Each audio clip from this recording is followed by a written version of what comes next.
It's another Film Friday, and I am super charged about today's film news, guys, because today on Film News You Can Use, we are talking about the latest film from the genius who is Paul Thomas Anderson. That's right, today on The Real, we are talking all about the new Leonardo DiCaprio, Teyana Taylor flick, One Battle After Another. Let's get into it.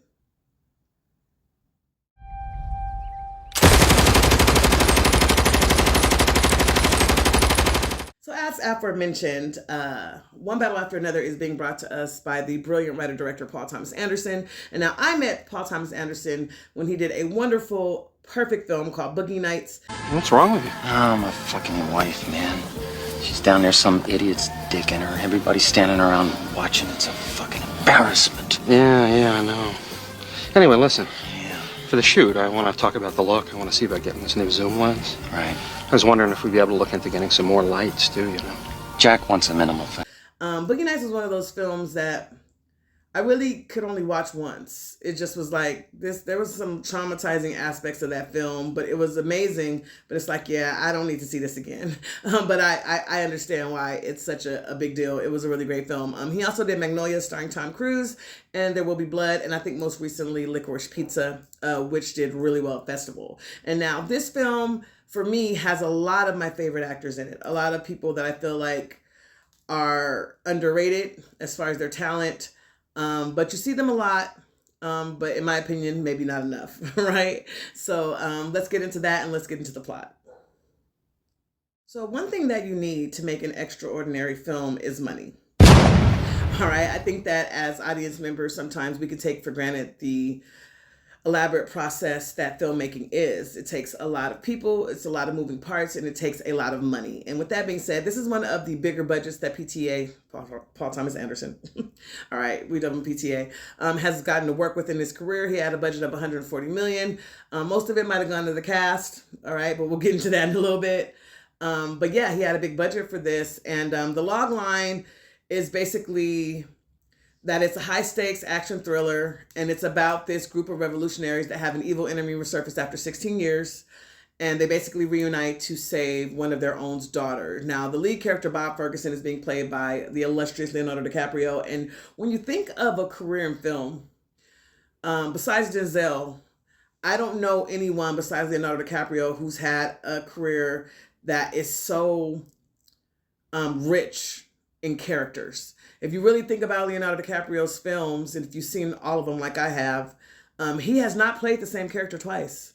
And, you know, he has really done a great job of carving out this illustrious career for himself where he has not gotten pigeonholed or put in a box as the pretty boy, or the, gorgeous A-list actor that doesn't really stretch himself. I mean, he's played some characters, and this is another one of them. What I like about this is that it is an action adventure film, but there's also a lot of comedy in it. I like that it's a very mixed cast, and I like the cast. A lot of the actors in this movie are some of the best actors of our generation, and some of them are, extremely underrated. So with that being said, let's get more into these people that have been cast in this film and what they're doing.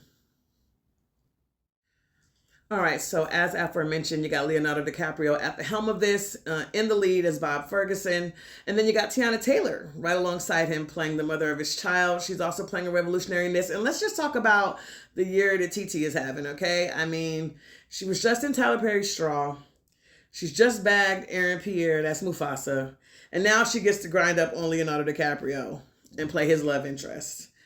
Love scenes and all that. I mean, she's winning right now, all right? And again, TT, we ain't mad at you, all right? So she's in this as well. You got Regina Hall in this. And now, just switching gears, Regina Hall is one of the illest actresses in the game to me right now. Not just amongst the Black actresses, but just amongst the actresses, period. I think that she's severely underrated. I think that she should be in more things.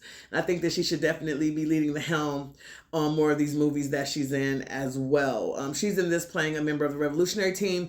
You've got Benicio del Toro in this playing Sergio the Sensei. I think that he's there for more comedic relief from what I can see in the trailer. You've also got Sean Penn in this, the Sean Penn, who to me is one of the illest actors that ever walked this planet. I mean, I've never seen a bad film that Sean Penn is in. I mean, from Fast Times at Ridgemont High to Mystic River, I mean, the movie that he did with Dakota Fanning when he, I Am Sam, when he played the autistic father, that movie ripped me to shreds. Yeah, Sean Penn is just that dude. And he is in this movie playing the villain. So shout out to him. And you also got Wood Harris in this.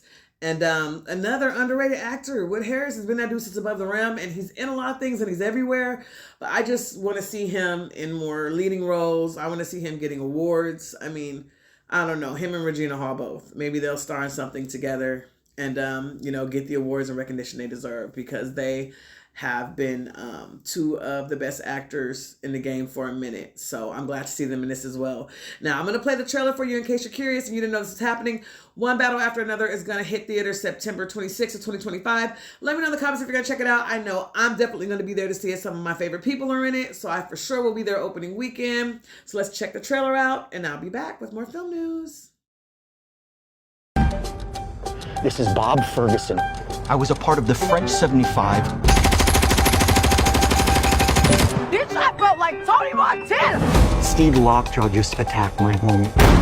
And I cannot remember, for the life of my only child, the answer to your question. Maybe you should have studied the rebellion text a little harder.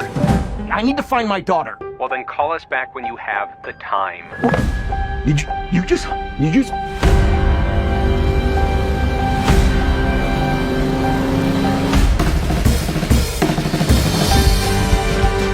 You know, you are so unsuitable for my daughter. My child comes from a whole line of revolutionaries. And you look so lost. What are you gonna do about this baby? You know what freedom is? What? No fear. Go!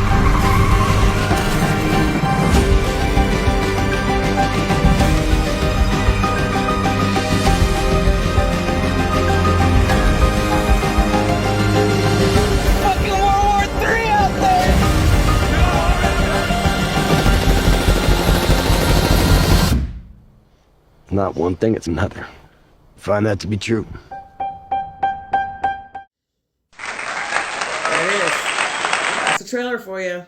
All Leo, and that's all that was needed. All right. So again, it's going to be in theaters September 26th. Hope to see you there. I know I'll be. That's all for Real. Let's get into Stream Queen. Ready, go! I'm super excited for today's Stream Queen pick because we are talking about the new Adam Sandler film, Happy Gilmore 2. All right, and now I'm super excited to see him return to our television screens as Happy Gilmore because the first one was a classic.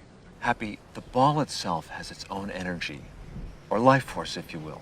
Its natural environment is in the home. So why don't you send him home? His bags are packed. He's got his airplane tickets. Bring him to the airport. Send him home. Send him home. I just send him home. It's time to go home there, ball. Son of a bitch, Paul, why didn't you just go home?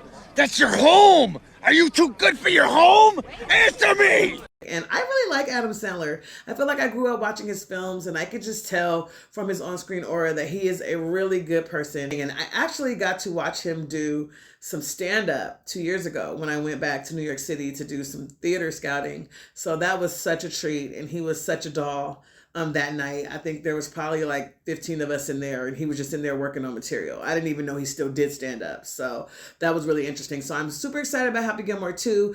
You've got a lot of great cameos in this. You got a lot of great original cast members coming back. You got Happy in this. You got Shooter, Virginia, Ben Stiller.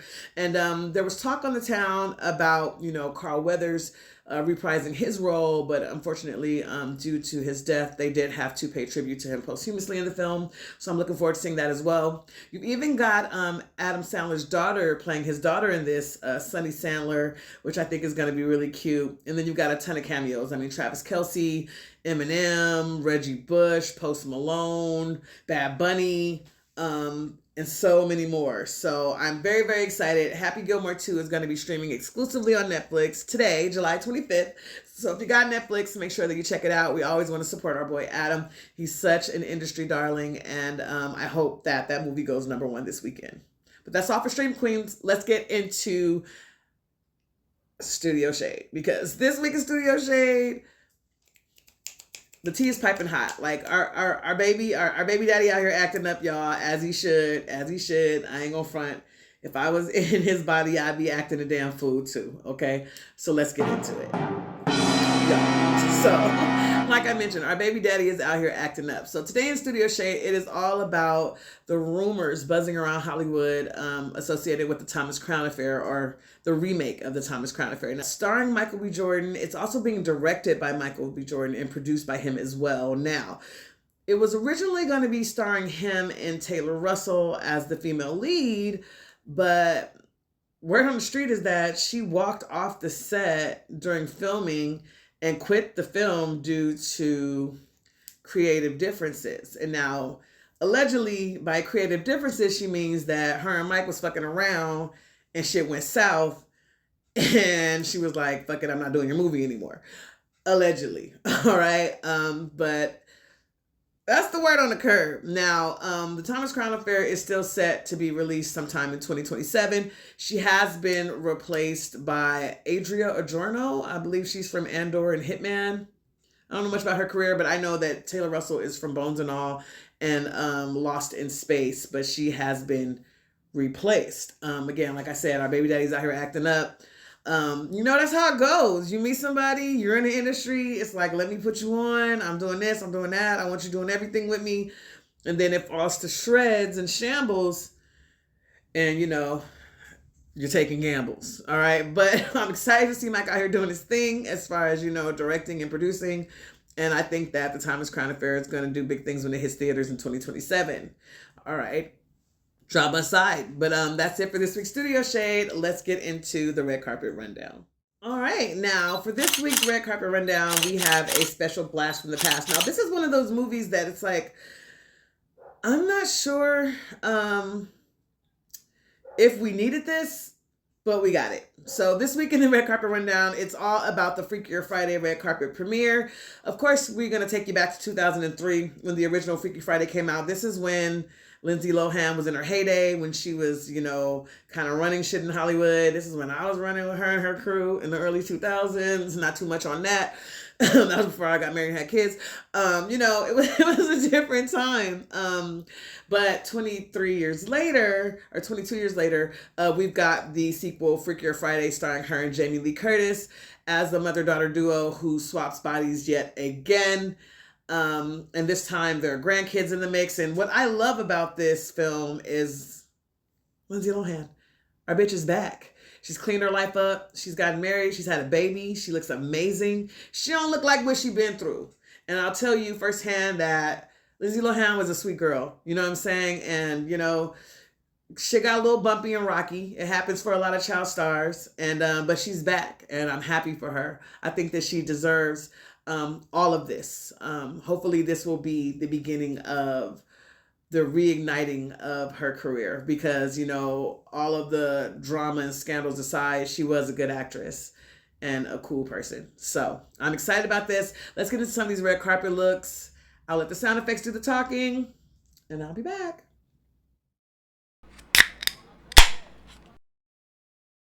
Go to bed.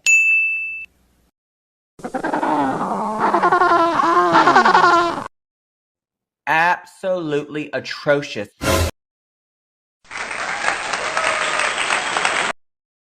Question is, was there transgender involvement?